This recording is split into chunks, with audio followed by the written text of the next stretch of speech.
We're Hassani and Danielle Pettiford, and we're a real couple with real problems who almost called it quits. I was very frustrated. I became very disconnected, very jaded and cold. We have 4 children, going on 20 years of marriage, and we practice what we preach. Our mission, to change the way couples relate to one another and teach them the skills needed to improve the quality of their relationships. This is the Couples Academy Show. Well, welcome everyone. Welcome to the Couples Academy Show. My name is Hassani. And I'm Lakeisha. And we're here today on Tuesday. Today is October 25th. I know it so well because it's the day before my 20th anniversary. That's right, 20 years. And we won't be here tomorrow, so you'll know why. I know that's but right. Listen, huh? I know that's right. I know, you know what I'm saying? You could not be here tomorrow. Not at all. And you know, I just got off the plane probably 2 hours ago.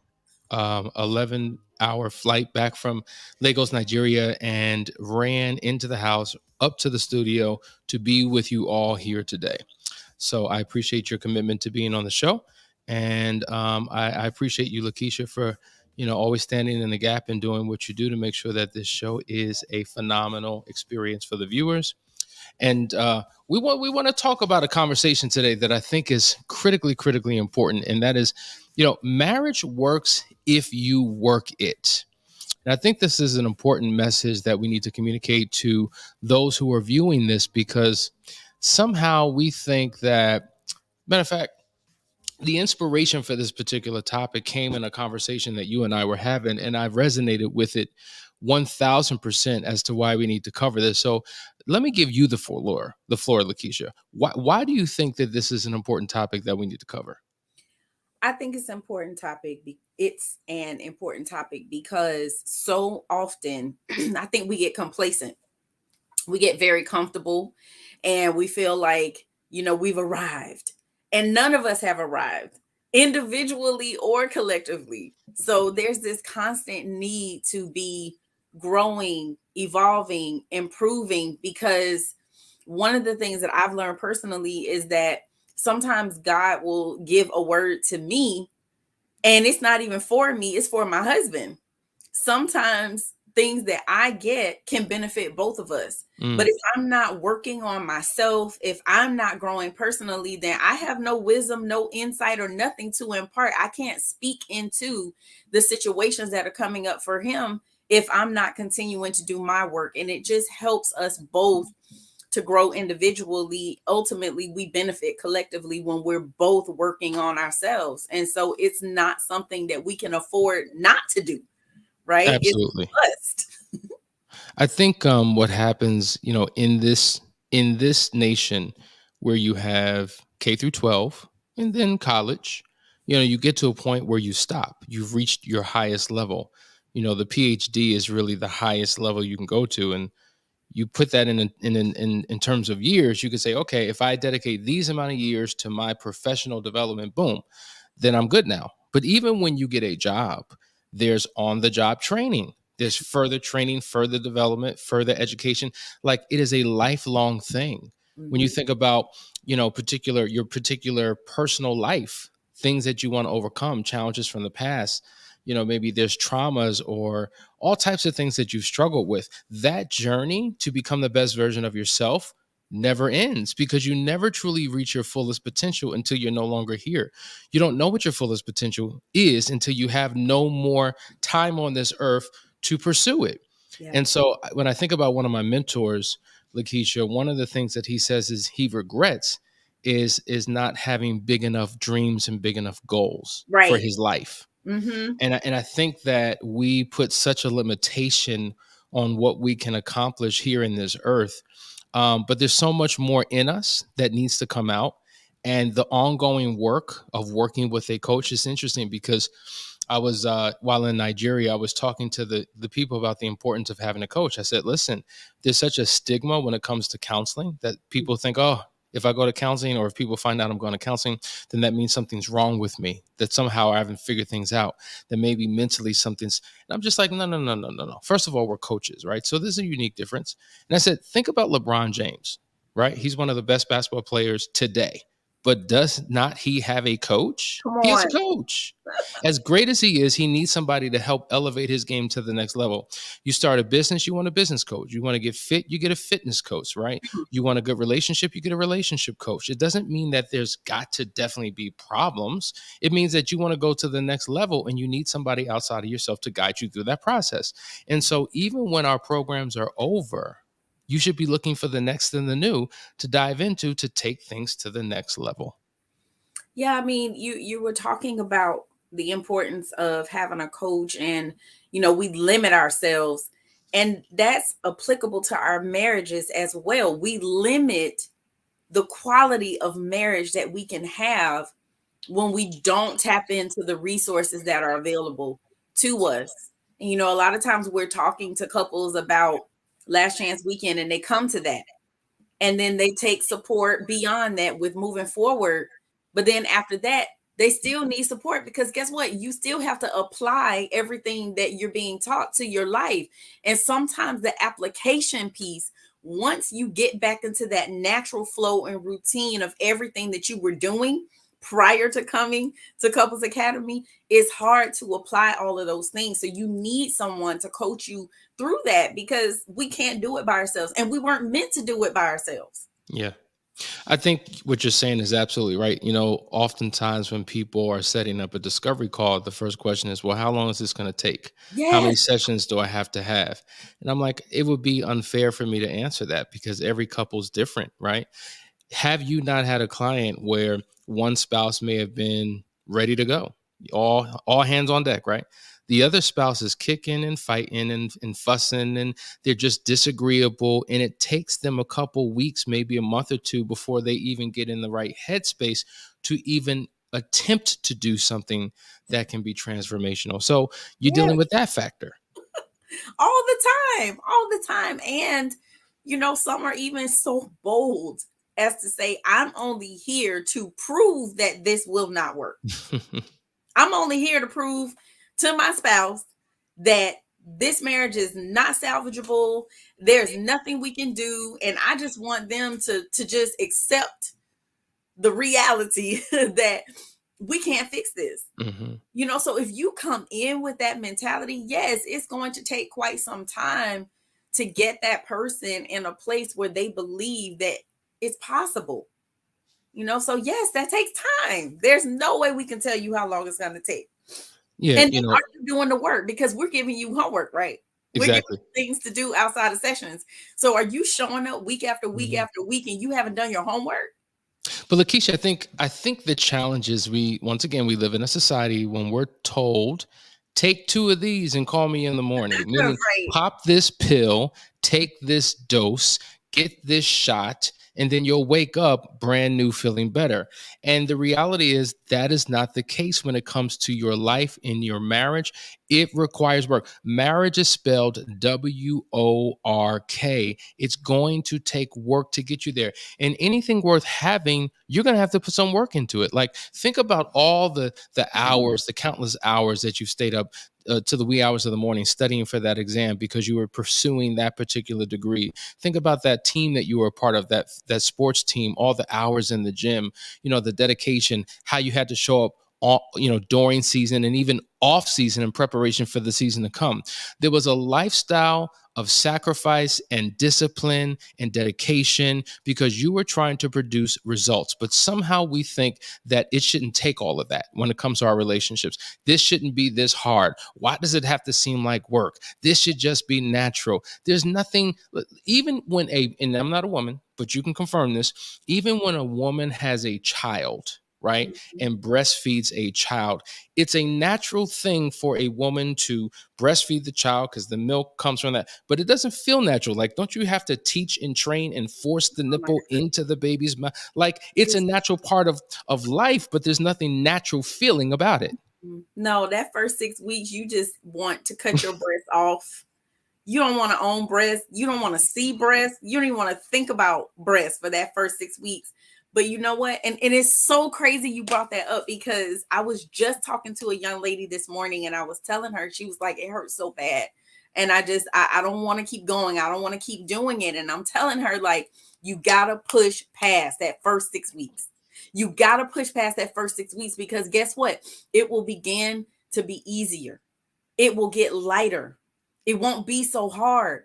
So that's kind of what a last chance weekend is. That's what an intensive is. It's like that first 6 weeks when it's so tough and it's so hard and it's uncomfortable and you don't want to do it, and but you have to fight and you have to push past, right? You have to push past those obstacles, right, and those barriers. But once you get past that, it does get easier and it does get lighter. But guess what? You still got to keep feeding the baby. Got to. You have to keep feeding the baby, right? Otherwise, the baby dies if they don't get nourishment. Same thing with your marriage. You have to keep feeding the marriage. Otherwise, it will die. It will die. It will starve and it will die. Listen, guys, you're watching the Couples Academy show. We're talking about marriage works if you work it. There's a lot of comments I can't wait to get to on the other side of this break. So stay tuned. Check out these quick messages and we'll be right back. Welcome to the Couples Academy app. The Couples Academy app is your go-to hub for how to do marriage right. Get started with our app today by perusing our amazing features that conveniently allow you to connect. This app is packed with powerful content and resources to help you grow and stay connected. With this app, you can watch our messages, find marriage resources, watch, listen, and read the real-life stories of restored couples, sign up for events, read articles and blog posts, stay up to date with push notifications, share your favorite messages via Instagram, Facebook, Twitter, or email, and download messages for offline listening. For more information about the Couples Academy app, go to couplesacademy.org.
Hello, we're back. Looks like there's a little bit of technical difficulty with Mr. Pettiford there. His computer is even tired because he's been in Nigeria. So, you guys, there are so many benefits to actually working on your marriage. And so I just want to share with you guys some of the benefits, because I think that, we're all in this space of wanting rewards, right? Don't we all want rewards for our hard work? And if you feel as if, your marriage, you're not getting rewards from that marriage, it makes it very difficult for you to continue to do the work if you feel as if you're not getting some type of reward. So I do want to give you guys just some of those benefits, right, for working hard on your marriage. I was thinking, about my own marriage and thinking about, again, just how much work it is. And it's work for all of us. That's what this whole thing is that we're talking about, but it should not be a war zone.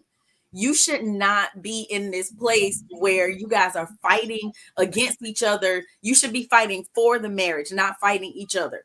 And be in this headspace of just what's most important to you. And for me, it's harmony, it's peace, it's balance. I've said multiple times, my home is my sanctuary. And so whatever I need to do to create that space where I feel peace and I find joy, that's what I'm willing to do. So instead of thinking about what it is I can get out of my marriage, I'm thinking about what can I put in it, right? What can I pour in to my husband? What can I pour into my kids? What can I pour into my marriage instead of trying to figure out what I can get out? Because if I'm always thinking about what I'm going to get, then how is my husband being served? How is he being satisfied? How is he getting what he needs if I'm always looking at him asking, okay, can you do this? Will you do this? Will you give me this? Will you give me that? But I'm not pouring into him. So I don't know, Hassani, what are your thoughts with that? Like, if you're only focused on your own gains and benefits, where does that leave your spouse mentally and emotionally? Yeah, in a very isolated, lonely place. I think it's important to realize that, yes, in the team of we, there is still me, but there is no me without you if it's the team of we. And Mhm. so, just as I have to get my own help to become the best version of myself, if I'm truly committed to this thing called marriage and the partnership that goes along with it, I want you in a good space. I want to make sure that you're getting help. I want to make sure that your soul is being fed. And I think, there's this underlining competition that couples have with each other. Yep. There's such a power struggle that Mhm. exists in marriages today. And really, at the end of it, it's about this competitiveness, this me versus you. I'm gonna get mine, you get your and it's just crazy. And I think that we say this all the time. So many people get married, but they're still single-minded in their approach. They don't think about the benefit of the partnership and the union, the unity. When I improve, us as a couple, we expand. But it would also be the case if we focus on your personal growth and development. As Mhm. you improve who we are as a couple, it expands. And so I think we both need our individual work as well as the collective work.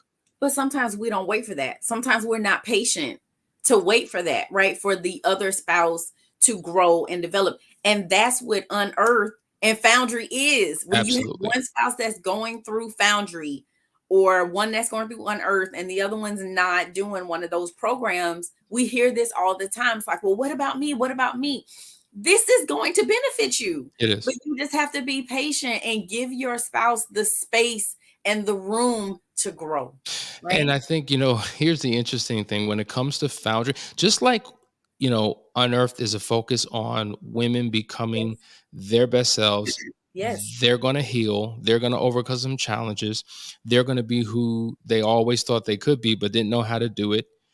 The benefit of it is that they show up as a wonderful wife to their husband, but the Yes. focus is on them. Yep. Likewise, in Foundry, what we find is that so many women are saying, "Well, what does this have to do with your marriage?" And but no, no, no, it has everything to do with my marriage because if I'm not a good man, I can't be a good husband, which is the role that me as a man plays. Can't be a good father, which is a role that me as a man plays. I've got to become a better man first, so that it extends into all of those other areas.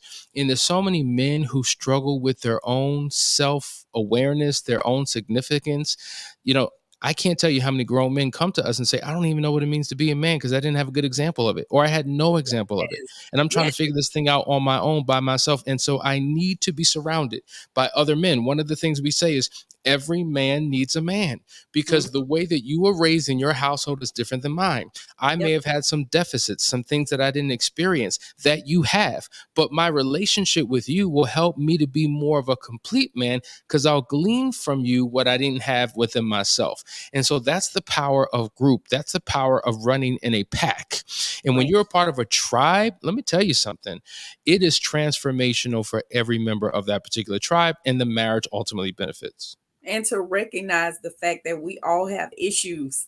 You know, if we're completely open and honest with ourselves, we all have sick minds and we need help to deal with our sick minds. And this is why you join things like Foundry and you join things like Unearth and you get into the Moving Forward program. You come to Last Chance Weekend. You do these things because your mind is sick and you need to get it healthy.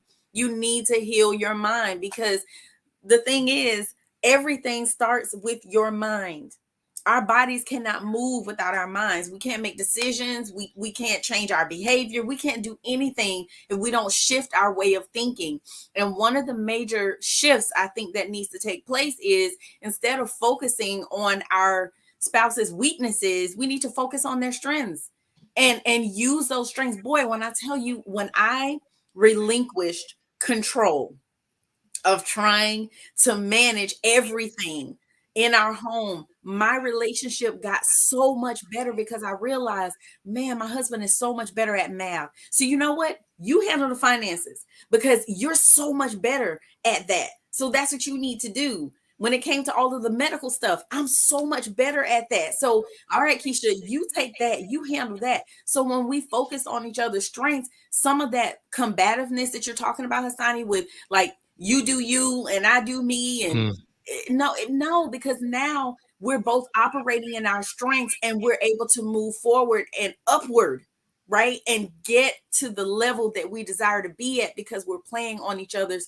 strengths and we respect them and we appreciate them and we move out the way for each other and let each other Absolutely. operate in their strengths. Absolutely. Listen, there's so many comments here. Let me just give a couple quick shout outs. V Flow, California family, good to see you. LaShawn, good morning. C. Jenkins from DC. Aubrey L. from Charlotte. Constance, Consistance from Nigeria, good to see you, sis. Papette, question is, when are we coming to Melbourne? Yes, When are we coming to Australia? When you send us an invitation, that's we right. will be there. Lisa, good morning from Maryland Eastern Shore. Miss Tay, thank you for wishing us a happy anniversary. Then we got Kenny Burkett from Alabama, Torrey, California family. The list goes on and on. I want to go to a couple questions. LaShawn says, I'm currently separated from my husband. I've been working on myself because there were things about me that I know was toxic, but no one has ever said I was toxic until I got married. It's interesting, marriage can oftentimes be a mirror. Yes. It shows you who you are. I remember Danielle saying, man, I didn't realize I was this bad until I met you. And I was just like, well, you know what? In marriage, sometimes, people see you in ways that other people do not. And so there were things that she pointed out at me that I wasn't aware of and vice versa. And you need that. Like, rather than getting frustrated because they pointing things out, take the time to humble yourself and acknowledge and realize that there's work that we both have to do to become our best selves. That's so good because you know what? Some people actually choose to be single. They choose to stay alone just so they don't Wow. have to have that accountability, right? Wow. Because when you get married, let me tell you something, your spouse sees your good, bad, ugly. They see everything. And if you have a spouse that really loves you, that really truly cares about you, they're going to tell you they will lay out your areas of opportunity if they really love you and they really care about you. Absolutely. You Mike know, says, thanks all. Drinking coffee and hearing you all is wonderful. Taught us so much. C. Jenkins, biggest regret, not getting help sooner. Just Mm, do it. Life is so much better now. yes, Like, yep, you know what? That is so true. Why do we wait till things get so bad before we make a decision to do something? Like, yep. you drive your car, you see your dashboard, you see that light on. Oh, it'll be all right. It's no big deal. I could still drive. So days go by, weeks go by, months go by, and then other lights start coming on. And then when you eventually break down on the side of the road and you get your car fixed, they say, man, it started out as just a little itty bitty problem that if you took the time to resolve, it would Come have on. cost you so much less than now what you have to invest because you have such a major problem that you didn't take the time to address. And the same thing happens in our marriage, Lakeisha.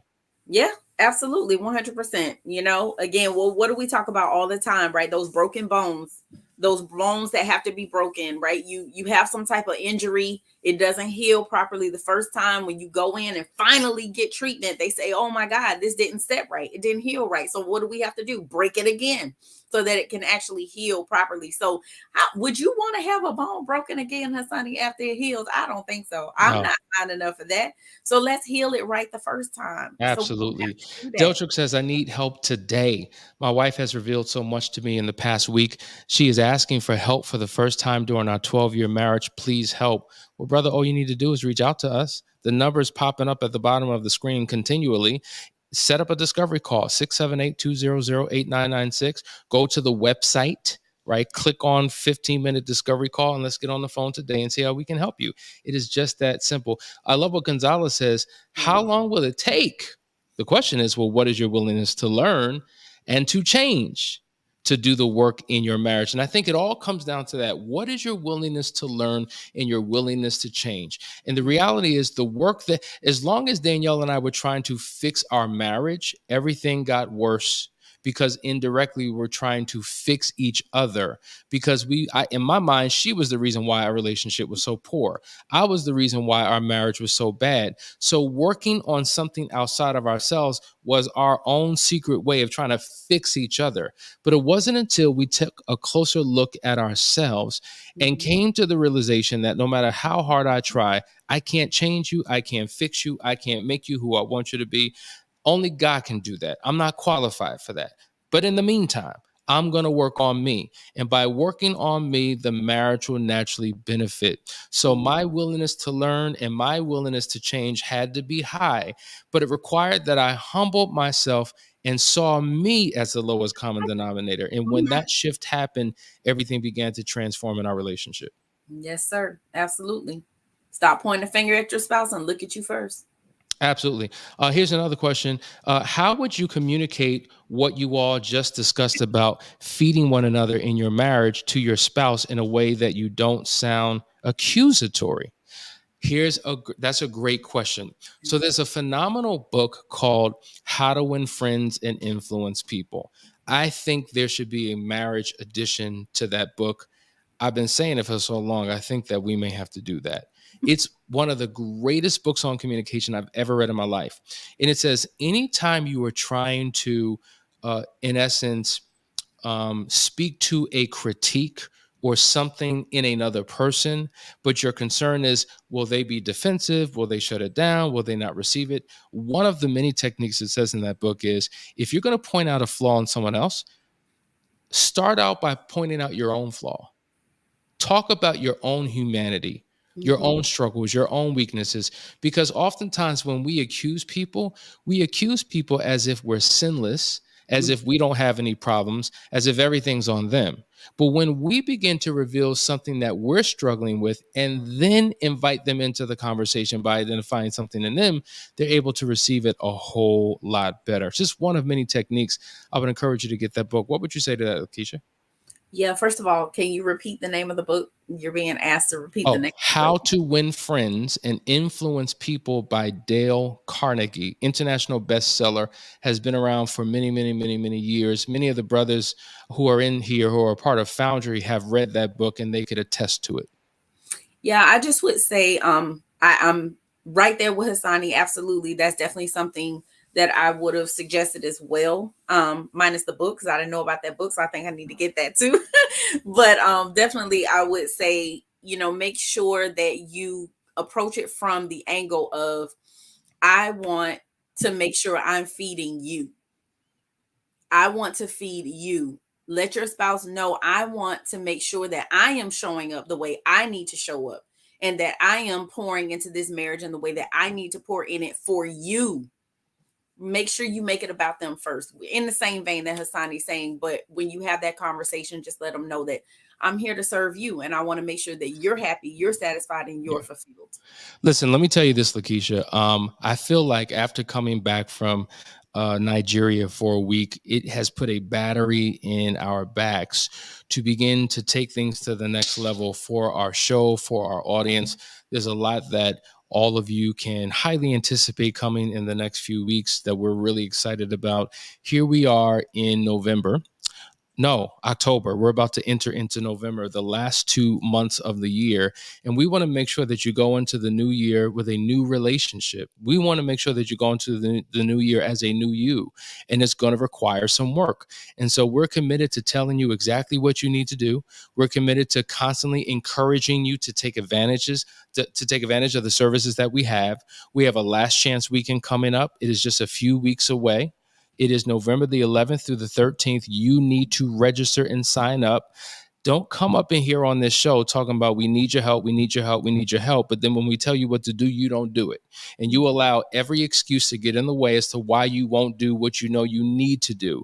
Listen, we've created programs and services to help you to get to your final destination. If right now you're on Payne Island, and you can't take it anymore, and you want to get to Pleasure Island, and that represents a wonderful marriage where there's trust and forgiveness, you can't get there without doing the work. You can't get there without taking the necessary steps. So I want to highly recommend that you do whatever's necessary to be at the Last Chance weekend that's coming up in November. There's also one coming up in December. It is your opportunity to make things happen and to enter into the new year brand new. But listen, until that time, we hope that you heard or you enjoyed something you heard here today. You're watching the Couples Academy show. It is an honor to serve you along with Lakeisha. We'll see you tomorrow for another great episode. You won't see me, not tomorrow. I'll come back the day after. But I love you all. Hope you have a great day. See you soon.